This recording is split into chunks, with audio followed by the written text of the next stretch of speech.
মসজিদের ইমাম হইয়া আদেশ করা যায় না, অনুরোধ করা যায়, ঠিক কিনা? সাইদি হুজুরের জেলে যাওয়ার আগের কয়েকটি ওয়াজ যেগুলো আজকে আমরা শেয়ার করব, সেই ওয়াজ থেকে কিছু পার্ট বা টিকটক থেকে ডাউনলোড করে আমরা রেখে দিয়েছি, আজকে আপনাদের সাথে শেয়ার করব। অনেক ভালো, অনেক সুন্দর তিনটি ওয়াজের পার্ট আমরা কেটে নিয়েছি, সো এগুলো আপনাদের সাথে শেয়ার করব। সো আমরা ভিডিওটা শুরু করছি। মসজিদের ইমাম হইয়া আদেশ করা যায় না, অনুরোধ করা যায়, ঠিক কিনা? আদেশ করতে হলে কোথায় যাইতে হবে? বঙ্গভবনে যাওয়া লাগবে। আদেশ করতে হলে পার্লামেন্টে যেতে হবে। আদেশ করতে হলে সেক্রেটারিয়েটে যেতে হবে। পাওয়ার আপনার হাতে নিতে হবে, তা না হলে আদেশ কেউ করতে পারে না। তো আল্লাহ পাক বলছেন, আমরা তো অনুরোধের ভাষায় কথা বলি। আল্লাহ পাক বলছেন, কুনতুম খায়রা উম্মাতিন উখরিজাত লিন-নাস, তোমরা হচ্ছে পৃথিবীর মধ্যে শ্রেষ্ঠ জাতি। কোন তো শ্রেষ্ঠ জাতি কারা? আমরা যে শ্রেষ্ঠ জাতি তা বলতেও আজ ভুলে গেছি, ভয়েস করে বলতে পারি না নাকি? শ্রেষ্ঠ জাতি কারা? আরো জোরে বলুন। আমরা যে শ্রেষ্ঠ জাতি, এ কথা আমাদেরকে কে শোনালেন? আল্লাহ পাক। শ্রেষ্ঠ জাতি তুমি, অন্যায় ভালো কাজের আদেশ করবে, অন্যায় কাজ দুহাতে তুমি ফিরাবে। ঈমান যে তোমার কতটুকুন আছে, সেই ঈমান মাপার একটা জিনিস আছে। ঈমান মাপার সেই জিনিসটির কথা আমি বলবো কি আপনাদেরকে বলবো? জ্বর যদি কারো হয়, জ্বরের তাপ কতটুকু তা মাপার জন্য একটা যন্ত্র আছে। সেই যন্ত্রের নাম কি? থার্মোমিটার। বাতাস, ঝড়, বৃষ্টি ইত্যাদি হবে কিনা আবহাওয়া মাপার জন্য একটা যন্ত্র আছে, ওইটার নাম কি? ব্যারোমিটার। দুধের মধ্যে পানি মিশানো না খাঁটি দুধ, তা মাপার জন্য একটা যন্ত্র আছে, ওইটার নাম কি? ল্যাক্টোমিটার। এভাবে প্রত্যেকটা জিনিস মাপার একটা মিটার আছে। আপনার আমার ঈমান কতটুকু, সেই ঈমান মাপারও একটা মিটার আছে। সেই মিটারটা বলেছেন রাসূল করিম সাল্লাল্লাহু আলাইহি ওয়াসাল্লাম। কি বলেছেন?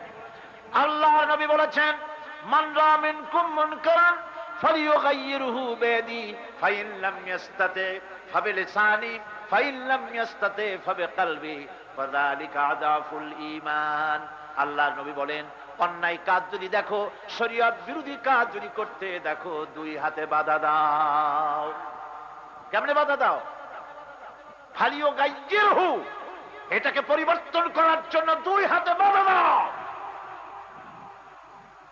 ফাইন লাম ইয়াস্তাতি, যদি তুমি হাত দিয়ে বাধা দিতে না পারো, তাহলে মুখ দিয়া প্রতিবাদ করো। ফাইন লাম ইয়াস্তাতি, যদি তাও না পারো, ফাবিকলবে, তাহলে মনে মনে এটার প্রতিবাদ করো। মনে মনে প্রতিবাদ কিভাবে? মনে মনে ওই ফালিয়ুগাইয়িরহুকে আনতে হবে। মনে মনে এইটাকে পরিবর্তন করার জন্য কি করা লাগে সেজন্য পেরেশান হতে হবে। মনে মনে ঘৃণা করে মসজিদে বসে থাকলে হবে না। মনে মনে ঘৃণা করলে হবে না, সর্বাত্মক প্রচেষ্টা চালাতে হবে। যদি তা না করে, ঈমানের খাতায় নামও থাকবে না। তাহলে মুখ দিয়া যারা হাত দিয়ে বাধা দেয়, তারা হলো ফার্স্ট ক্লাস মুমিন। তারা কোন ক্লাস? যারা মুখ দিয়া বাধা দেয় তারা সেকেন্ড ক্লাস। যারা মনে মনে ঘৃণা করে তারা কোন? Third class. থার্ড ক্লাসের দাম আছে কিনা এখন চাকরি নিতে যাইয়া দেখেন। যদি শোনে থার্ড ক্লাস, আগেই বলবে যে রাস্তা মাপেন, হয় ফার্স্ট ক্লাস না হয় সেকেন্ড ক্লাস, দুটোর একটা হইতে হবে। এই ঈমানের তলব আমাদের মধ্যে আছে কিনা? আজ সমাজের ভিতরে অন্যায় হচ্ছে, অবিচার হচ্ছে, আমরা বাধা দিচ্ছি না, ঠিক কিনা? কর জোরে বলেন, সত্য কিনা? এই লোকগুলি হচ্ছে তারা যারা আপনার পিতা স্বাধীনতার স্থপতি প্রেসিডেন্ট মরহুম শেখ মুজিবুর রহমান, যার জনপ্রিয়তা ছিল আকাশচুম্বী, সে আকাশচুম্বী জনপ্রিয়তা থেকে মাটির সাথে ধসিয়ে দিল কারা? তাদেরকে আপনি মন্ত্রী বানিয়েছেন। আপনার পিতার যে দশা তারা করেছিল, এরাও আপনার সেই দশা করে ছাড়বে। কোরআন নিজেই বলে, তানজিলাম মিম্মান খালাকাল আরদা ওয়াস সামাওয়াতিল উলা। এই কোরআন নাযিল করেছেন তিনি, যিনি ওই সুউচ্চ আকাশ আর জমিনকে যিনি সৃষ্টি করেছেন, সেই আল্লাহ আমারে নাযিল করেছেন। কোরআনের কাছে কেউ যদি প্রশ্ন করে, ও কোরআন, এই পৃথিবীতে নাযিল হওয়ার আগে তুমি কোথায় ছিলে? কেউ যদি প্রশ্ন করে, কোরআনে কারীম নিজে নিজের পরিচয় শোনায়, আমি কোথায় ছিলাম শোনো, বাল হুয়া কুরআনুম মাজিদুন ফি লাউহিম মাহফুজ, বরং এই কিতাব অতীব মর্যাদা সম্পন্ন সুরক্ষিত ফলকে লিপিবদ্ধ ছিল, আমি ছিলাম লোহে মাহফুজে, সেখান থেকে এসেছি। মা যখন গর্ভধারণ করে, রাসূল করিম সাল্লাল্লাহু আলাইহি সাল্লাম বলেছেন, সন্তান গর্ভে থাকাকালীন সময় সে যে নিয়মিত রুচিসম্মত খেতে পারে না, মুখের মধ্যে একটি অরুচি ভাব আছে, এই অবস্থা যতদিন থাকে ততদিন রোজা রাখলে যে সওয়াব হতো, ওই গর্ভবতী মায়ের আমলনামায় আল্লাহ তাআলা সেই সওয়াব লিখে দেন। সুবহানাল্লাহ। 2 নম্বরে, এই সন্তান গর্ভে থাকার কারণে তার ঘুম ঠিক মতো হয় না। এই যতদিন তার ঘুম ঠিক মতো হলো না, ততদিন পর্যন্ত রাত জেগে জেগে ইবাদত করলে যে সওয়াব হতো, সেই সওয়াব আল্লাহ তাআলা আমলনামায় লিখে দেন। ডেলিভারি করতে যে কষ্ট, এক গর্ভবতী মা ছাড়া কেউ বুঝবে না ডেলিভারিতে কত কষ্ট হয়। এই ডেলিভারিতে তার যে কষ্ট হয়, আল্লাহ তাআলা তাকে জিহাদের সওয়াব তার আমলনামায় লিখে দেন। এই সন্তান যখন মায়ের দুধ খায়, সন্তানের প্রতিটি চোষায় একটা মৃত্যু মানুষকে জীবিত করতে পারলে যে সওয়াব হতো, সেই সওয়াব আল্লাহ তাআলা মায়ের আমলনামায় লিখে দেন। এই জন্য মায়ের মর্যাদা আল্লাহ তাআলা এত বাড়ালেন। নবী করিম সাল্লাল্লাহু আলাইহি সাল্লামের কাছে প্রশ্ন করা হয়েছে, হে রাসূল, খেদমত করব কার? হুজুর বলেছেন, তোমার মায়ের। তারপরে কার? তোমার মায়ের। তারপরে কার? তোমার মায়ের। তারপরে কার? তোমার পিতা। তাহলে বাপের চাইতে মায়ের মর্যাদা কয় গুণ বেশি? বলেন সবাই। 3 গুণ বেশি।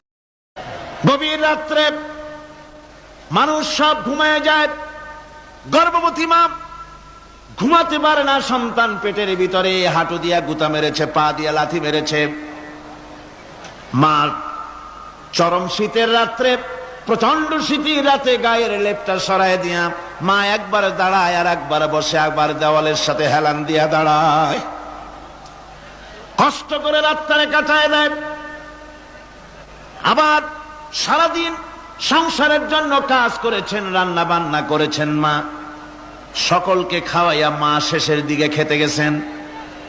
যখন নিজে স্বাধীনতার মহান ঘোষক শহীদ প্রেসিডেন্ট জিয়াউর রহমান সাহেব সর্বপ্রথম সংবিধানের শিরোনামে লিখলেন বিসমিল্লাহির রহমানির রহিম। এই কথা লেখার জন্য আল্লাহ পাক শহীদ জিয়াকে জান্নাতুল ফেরদাউসের মেহমান বানায়নি।